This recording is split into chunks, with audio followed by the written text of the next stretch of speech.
The prominence of the government to the demands of the youth was misconstrued as a sign of weakness. He said the government has accepted the demands of the NSAS protesters. He said the nation and the government is respecting the rights of citizens, but also will not trample upon the rights of other citizens for others.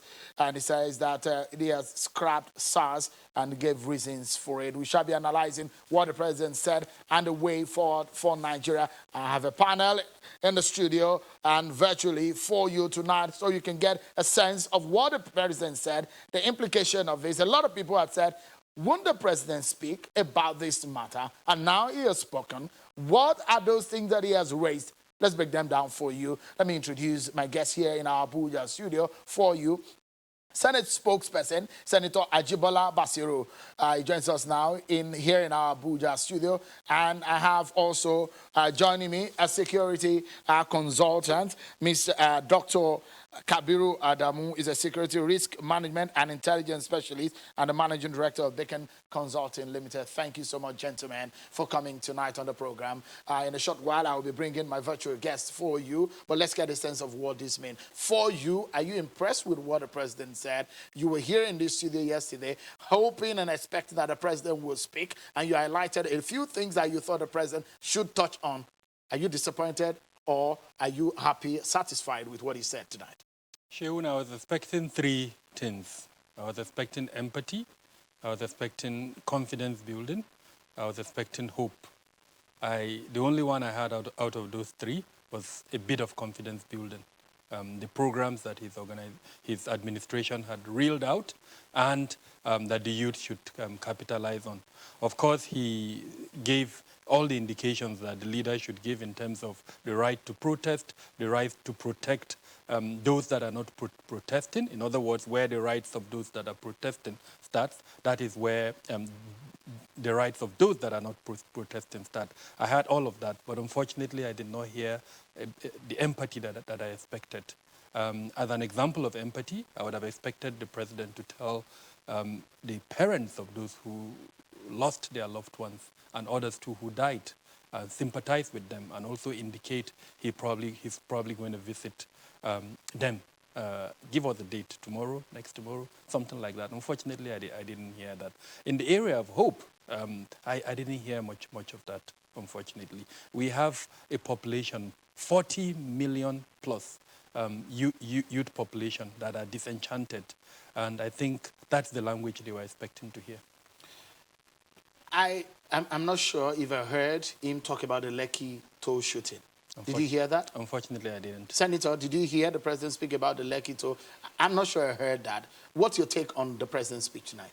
Yes, I think I first and foremost said that the position of the Nigerian Senate by a resolution that was passed on Tuesday, even before the Lekki incident, was we raised a lot of issues, particularly the issue of various area of police reform that the Senate had been concerned about.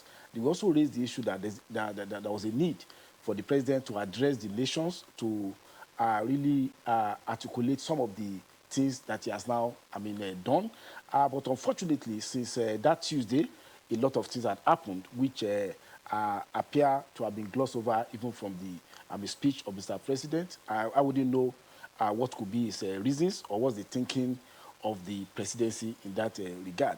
Then as regard the issue of hope and optimism, I would say that I'm slightly disagreeing with the security consultant because what he has also done, which I think is also impressive, is to highlight the effort that his government is doing, that the executive is doing in terms of alleviating poverty, in terms of improving the small businesses. Of course, there's a gestation period for those programs that he has highlighted. Some of them are begun, and some of them will take some period of time to do that. So we hope and we believe that with a commitment to bringing to life all those programs that he has done, there should be some differences in terms of the life of the people. As a representative of the people, we are conscious of the fact that there is a lot of challenge in terms of opportunities, in terms of employment and in terms of taking our people out of poverty. So with this, efforts being consolidated, and if it's really taken into its logical conclusion, there will definitely be, some leap. It may not be the quantum leap that will satisfy, the deep-seated, concern of the Nigerian people. But it's also very important. It is only when you have security that you can talk of welfare of the people. I'm cognizant of the fact that Section 14 of our Constitution says that the primary purpose of government is security and welfare.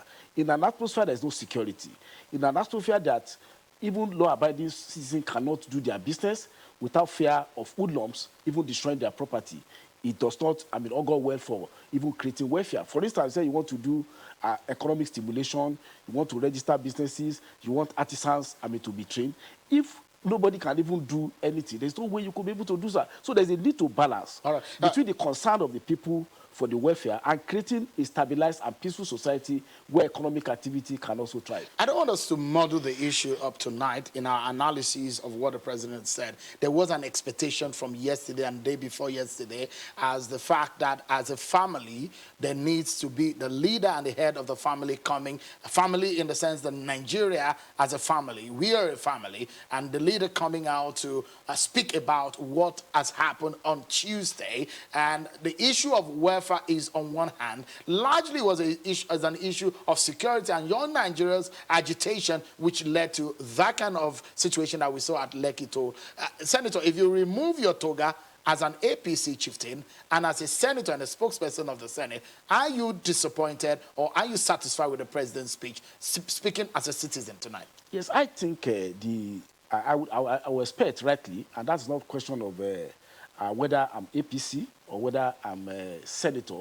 Senatorial position is stamped, and I will continue to be citizen of Nigeria. You will discover, I don't know whether you saw a copy, I personally issued a statement, and a group of us in the National Assembly also issued a statement to talk that we are shocked as to what happened, not only in Lekki, but also the level of carnage that occur in Lagos, not only in terms of absence of security coverage for lawful citizens going on, but in terms of the level of what I would call mayhem that occurred in Lagos. Yes, hoodlums, yes, disgruntled people, but then there's responsibility for us as a government to be able to get the benefits for our people of security. Then on the issue of Lekki Toll Plaza, I think, yes, I expressed shock and, of course, personal indignation, and I spoke for myself as a senator and as a citizen of this country. And, of course, the Southwest caucus of the Senate, they also had a meeting, and we should communicate to say that some of the aspects that we said, but we raise very key issue, that, yes, people have right to demonstrate. Other citizens, just as you have said, also has right to live their existence, but using excessive force to disperse protesters. Yes, people have said people have not died. Whether people died or not is not the issue, but even hearing crackling of gun in darkness is enough to send shock waves to people, to create an horrifying experience for people. So I expected that issue of investigation being done as to what happened in Lekki that led to snowball into factually break land of law of order in Lagos ought to have been elected. And I think now that the president has talked, I believe by the time the Senate convene, there will be opportunity for senators from different parts of the country to have their take, and then Senate coming to position as to what needs to be done. All right. Just before we take a break, let me get your view. Can it be excused that the president didn't start from that moment of the Lekki, because that is the issue on the front line? That's what has gotten the attention of the world. That is what has gotten the attention of every Nigerian. Can it be excused that the president didn't start with it? Can it be excused that the president didn't mention it at all in his speech? Sheun, everybody has his style, and we have a president who has his style. And I say this with all sense of responsibility. Borno has been happening. Today, 20 people were killed in Zamfara State. The last time I checked, more than 2,000 people have been killed in the Northwest over issues like that. I cannot remember a particular time where the president either issued a speech to condole with them or to sympathize with them directly.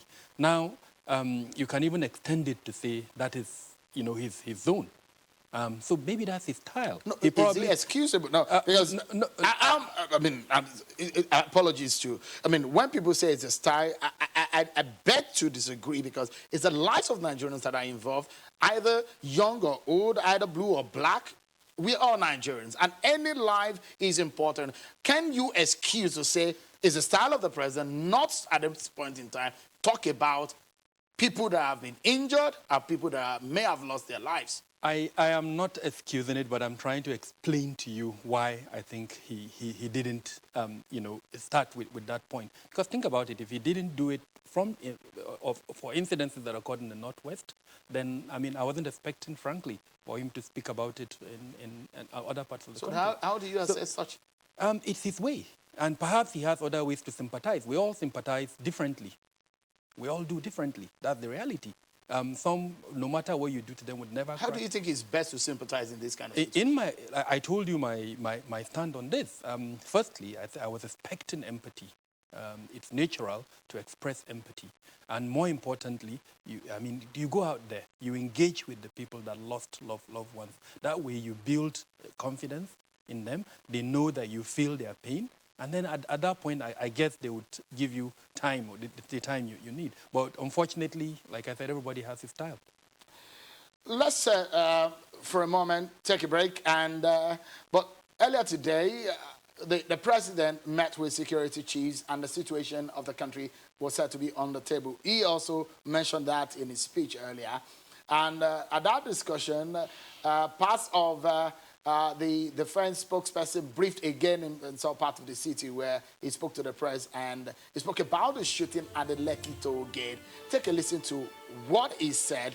This is General Enenche when he was asked about the Lekki toll shooting. Thank you so much, everyone, for staying with us right here. We're looking at what the president said today and the issues that have been raised after the Tuesday incident at the Lekki toll gate where shooting occurred, and the president has spoken tonight. Some of the things that the president has said is on the issue and the reason why he scrapped SARS, the Special Anti-Robbery Squad, and the issue of the fact that respecting rights of citizens is paramount. He also said that he has accepted, the government has also accepted the demands of the SARS protesters. He's also said that the promptness of his government to the demands of the protesters has been misconstrued as a sign of weakness. The president listed initiatives of the government for Nigerian youth, and he said the protesters should discontinue street protests. And he said to them, quote, "Your voice has been heard loud and clear."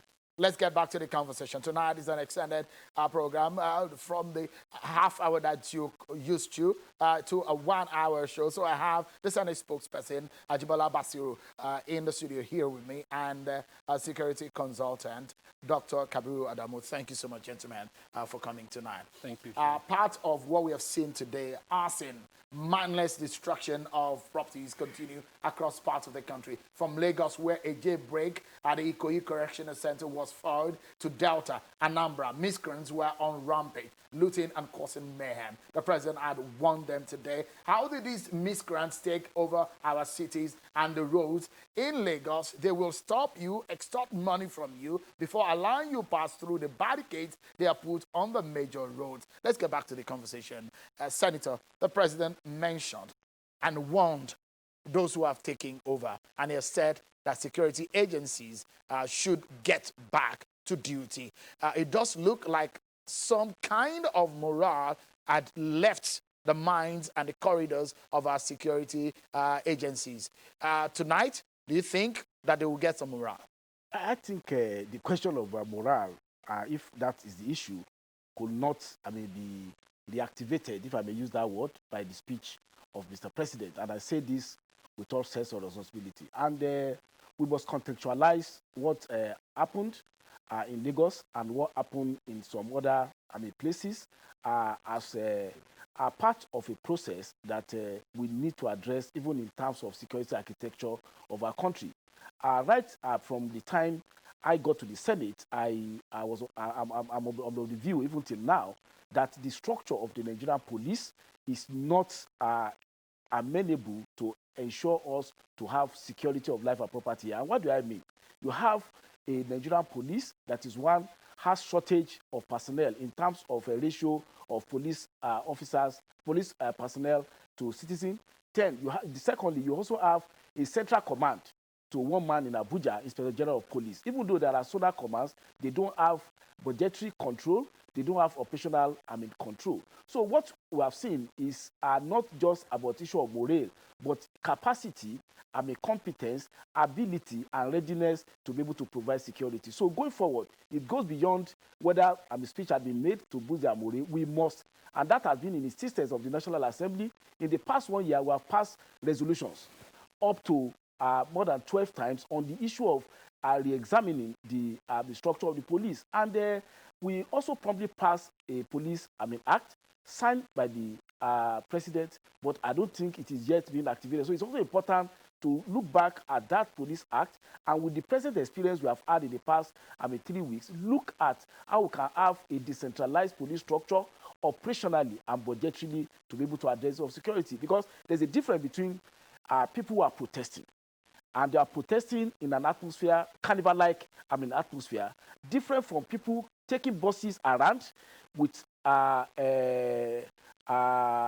dangerous weapon and going from one place to the other and are prepared to carry out arson.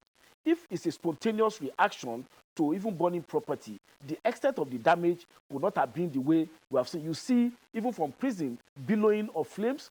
So the question is, after the incident in Lekki, and of course, in that context of incident, overnight, I couldn't sleep. I was disturbed, and I saw that a lot of fake news were also coming in terms of allegation of people have died, pictures, old pictures being torn out. And I also believe, and I will say it, the information management of the government became paralyzed and could not even rise up to the occasion. This is an age of information technology. This is an age that information moves faster. There appear to be a lethargy or absolute inertia on the part of the information manager of the government to be able to really respond, go around all the accident and emergency, in that place. If you say people have been shot, there has been a massacre, there should be some form of information from the medical administration in that regard. It was way after, as at the past 24 hours, I've read people coming to apologize about tweets that they make. I know of enough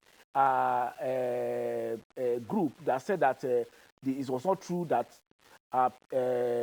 lights were removed. It was some other things like that. It was not true that some actresses that their pictures were put forward did not die. So the question of managing information is part of security, because when the emotions will rise, hearing that a massacre had occurred, then the question I ask is that some of the events that happened yesterday, they happened at different locations. There is a temporal dimension from movement from one area to the other. Why is it that we have not seen anybody paraded as an hoodlum that have been arrested with that very horrendous experience that we had yesterday? So it goes to speak that as a country, and I said it with also responsibility, we must be serious about security of life and property. And the fact that there was demonstration should not be an excuse that people will lose their life, lose their limb, and lose their property. All right, some breaking news that we have for you right here on Channels Television. We can tell you that the proposed by-elections scheduled for the 31st of October 2020 by INEC has been postponed. INEC today has resolved to postpone the by-elections in the 6 senatorial districts and 9 state constituency. The decision, INEC says, is in compliance with Section 26, subsection 2 of the Electoral Act 2010, which gives the Commission the power to postpone an election if there is reason to believe that a serious breach of the peace is likely to occur if the election is preceded with on the date, and that is impossible to conduct election as a result of natural disasters or other contingencies. Breaking news for you right here on Channels Television. INEC has postponed the by-election scheduled for 31st of October 2020 in 6 senatorial districts and 9 state constituencies. So following also and reactions we're getting on President Buhari's speech today on the situation of the country as regarding security of the nation. Let's get back to get some more reactions from Dr. Adamu with what the senator said. Of course, one will, I know that the amendment of the Constitution is in process. The amendment of the Electoral Act is in process. But from the the speech of the president tonight and what we have seen in the country, what do you think are the major lessons? Intelligence. After 9/11, the Americans took a step back and reevaluated their intelligence community. They also reevaluated the security subsector. I think it is time for us to do that. We appear to be playing catch-up, and so we're making mistakes. Why were the intelligence agencies not capable of informing the government in time to take actions that could have prevented what we saw? As someone who has a background in intelligence, I'm seeing a script. The youths, with all sense of responsibility, were probably used. Whatever triggered the kind of actions that we saw over the first 12 days, it was genuine. But the follow-up incidences, I mean, correctional services, prisons to be targeted by hoodlums, and then inmates released, and then houses targeted, businesses targeted specifically, and then a traditional ruler targeted. That looks to me like a script. And then I'm not the type to go with social media, releases, but there are several releases out there that indicate to you that this is all a game plan. So how come the intelligence agencies were, blindsided to all of this? So that's number one. We need to look critically at our intelligence sector. Why are they not functional? Why are they not effective in terms of providing this type of knowledge that would ensure, because that's the essence of intelligence. You are able to predict, and then you are able to take action. Then the distinguished has spoken extensively around the gaps within our security architecture. Lagos is supposed to be under a curfew today. And so I cannot imagine, honestly, it beats me that we're in a curfew, and yet people are able to move and do the kind of things we saw today. How is that possible? Yeah. So that needs to be looked at closely. We have, just to add to what the senator said, I'm probably corrected a bit. I do not think the police is understaffed. And my reasons are this. The road safety is playing a policing function. Civil defense is playing a policing function. By the time you put all of these agencies together, their numbers would probably add up to the UN ratio of 1 to 450. But when we look at the police separately, and then, of course, the huge number that are with VIPs, then, yes, they are understaffed. But then why are they not working together? But, I mean, the IG made a very bold move. A lot of people have asked that VIP protection should be removed. He made that order about 2 days ago, and that was done. But I'd like you to, I'd like you to comment on these. The state governor, Babajide Sanwo-Olu, in Lagos, has said that there are a lot of issues that came up after that Lekki incident. And he's been clearing the air. He said, no CCTV camera removed from Lekki toll gate. He said, the state government did not order Lekki shooting. These are some of the statements coming from the governor of Lagos. And if you heard what General Enenche said, he said, look, in the last part of what is his statement, it does look like the military, they said they are investigating. Don't let us take you too far away from that. He said they are investigating. What are your initial thoughts on some of these statements? Firstly, the governor has ordered an investigation. He's yet to constitute the panel that will do that investigation. So I'm very happy that already he's giving us an indication of what the terms of reference of that panel would be. Already, it appears he's getting information that is giving him an indication. So we're waiting for that panel. I know he mentioned that because there is a curfew, he's not able to function. And of course, I think he declared a 3-day mourning period for the developments in Lekki. So perhaps after the 3 days, the panel will be constituted. We will know the terms of reference of that panel. And then, of course, it will give us an indication of how the investigation will be conducted. But having said that, Shehu, we are in an age of technology.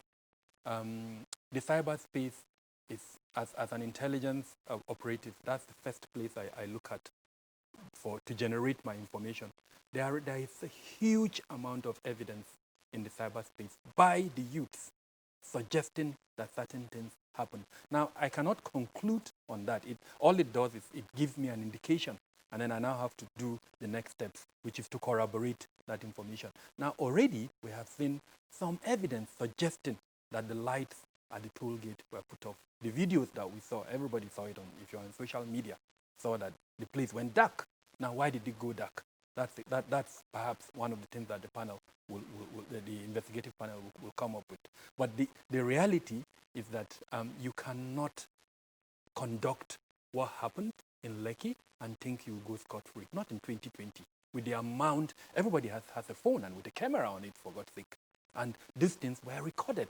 And I know that the international community has cast its light. Already, Amnesty International has released a report indicating that at least 12 people died. Now, for an organization of such repute, for them to make such a categorical statement, they probably have their evidences. Our diplomatic communities in Nigeria will probably gather such evidences. So we have to be a bit mindful in how we communicate some of these occurrences. I would have expected that by now, at the federal level, perhaps an investigative panel or whatever commission, committee, call it, would have gone out and started an investigation. Because this is the same thing we're being accused of. People die, and then unfortunately there is no investigation. So I was going to ask you yesterday, but time didn't permit us to.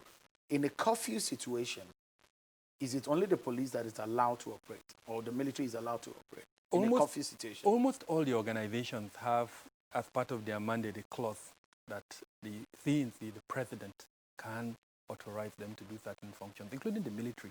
That is why the military sometimes is deployed in these instances. It's not just the police. All the security organizations can be deployed to employ, but the police is the lead agency for internal security matters. The fact that the military was deployed, because I think evidence abounds that the military was deployed, what their terms of their rules of engagement were is what we don't know. But to answer your question, all the organizations can be deployed to enforce a curfew. All right. Legally speaking, interestingly, you hold a PhD in law, so you might be able to give us this and fundamental rights of the citizen. And also, there is also in law on the limitation of rights of citizens under the issues of national security. The president has said there shouldn't be street protest. So how do you conceptualize that? Yeah, the way I see it is that, we used to, joke with it in human rights class, that the freedom of my fist stop where your nose, begins. So as much as I believe too, as a Nigerian and somebody who had also been on the streets fighting as a student and as a non-student, that people have the right to demonstrate. You cannot ask people not to ventilate their right. But I think the issue, which is always a tension between national security and human rights protection, and legions of write-offs and articles and school of thought at the march.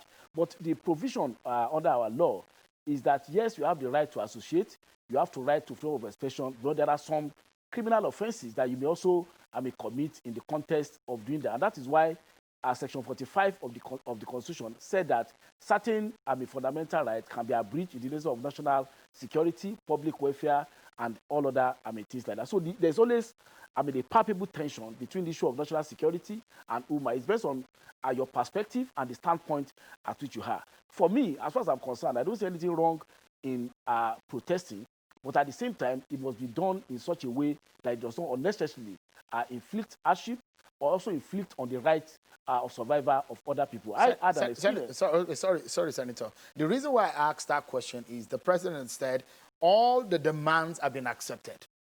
So if the NSAS protesters had said 5 for 5, the president said, I've accepted it. And we made a move promptly to, though it was misconstrued. But now, if he says, do not go to the we've not heard from the NSAS protesters whether or not they will back down on getting back to the street. But he had said, do not go back to the street. Should they decide to say we are not satisfied, will it be justified for them to go back to the street based on what the president has said? I said everybody has right to protest, but let us contextualize here. As a group, if you come up solemnly in the public that these are my 5 demands, which they forwarded to the National Assembly.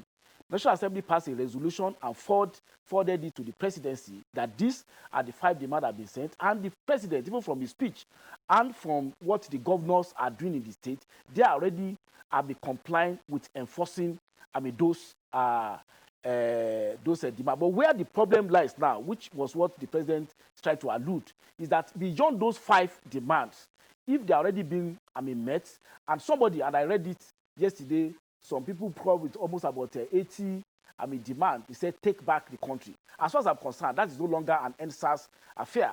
If you want a regime change, and there's a democratic government in place, the way by which you do regime change is either you carry out military coup d'etat, or you carry out a revolutionary insurrection or insurgency against that government, or you wait to kick out that government in a democratic process. That is what it is, recognized as doing so.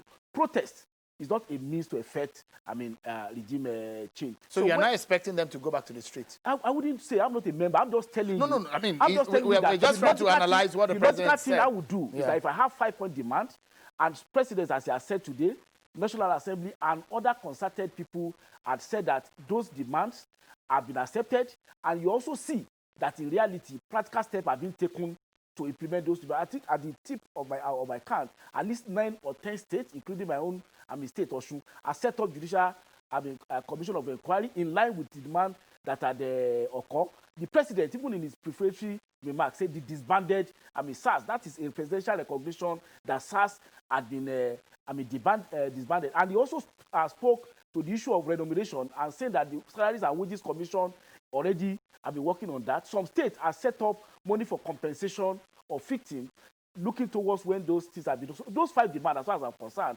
they are legitimate demands. I personally support them.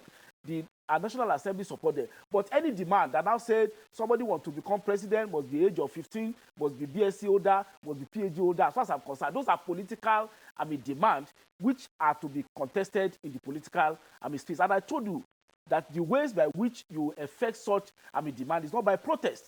Then you are talking about subordinating even the existing authority, which is a different security issues, which has serious security implication. Because the implication of that is that our constitution recognizes that the president can declare a state of emergency where there's extraordinary measure. And the reality is that if activity of some people make the state to become ungovernable, then the power of state of emergency could then be declared. So my position is this. Yeah. For those who have political demand, they should not corrupt the original conception of the NSAS program. The NSAS protest has yielded, results in terms of acceptance of their own. But to take the gospel to now go to a political demand, bordering on the organization of the Nigerian state by way of looting or by way of corrupting even the original idea of the NSAS should be taken seriously as a security issue which has to be stamped out. But I just need a brief remark from you, Senator. As a politician, were you jolted to reality with the protests we saw in Nigeria? I was not, because right from, if you go, unfortunately, we are not well reported even at the National Assembly. Some of the issues that have been raised by the protester have been raised within the first year. I've been in the Senate for 4 years, and I can give you copies of those resolutions. Even on the issue of governance? Yes. We've raised it. In fact, you can refer to even my speech on just about 2 weeks ago before the demonstration on the 2021 budget when it was presented. Right. I said, Senator, because this our budget, and I want to restore myself. What I said, this our budget cannot stimulate serious development of our country because it is 70-something% of it is going to the current expenditure. Right. That we need to reorganize our government so that we can free resources for the purpose of advancement and improving our infrastructure and the economy. I'd like us to close on this note, and let me quickly just read out a sentence of what the president has said. He said, these tragedies, I'm indeed deeply pained that innocent lives have been lost. These tragedies are uncalled for and unnecessary. Certainly, there is no way whatsoever to connect these bad acts to legitimate expression of grievance of the youth of our country. If we just make sure our viewers, if you are not familiar with some of the videos that have gone, the attack on the Ikoyi prisons, the attack on facilities and infrastructure in Lagos, in Delta, in Anambra, and when we wonder, where do we go from here from what the president said? As a final thoughts from you, Dr. Adamu, how do we secure the Federation now? Because it's gone beyond Lagos going forward. The president's security team sat down today, and I'm hoping that the instruction he gave them, the pattern instruction, is to do exactly that, secure the nation. And anyone who fails to do that, frankly, should be changed. It's as simple as that, because they have that responsibility. Together, let's not forget this, the state governors too have a responsibility, because they are, as it were, state initiatives at that level, and they are, to an extent, recognized by our constitution. As an example, Amoteku, despite all the controversy that it generated, exist, but yet we saw what happened today. So how do we galvanize all of this at the federal level and the state level to do the simple thing that our constitution is demanding of government, which is the protection of lives and property? Now the state team sat down, and I'm hoping that that's the directive that the president gave them. All right. Dr. Kabiru Adamu, thank you so much for coming again tonight. Thank you, Senator Ajibola Basiru, you've always been radical in your thought. Even as a politician, you speak your mind, and really appreciate it. Thank you so much. Yeah.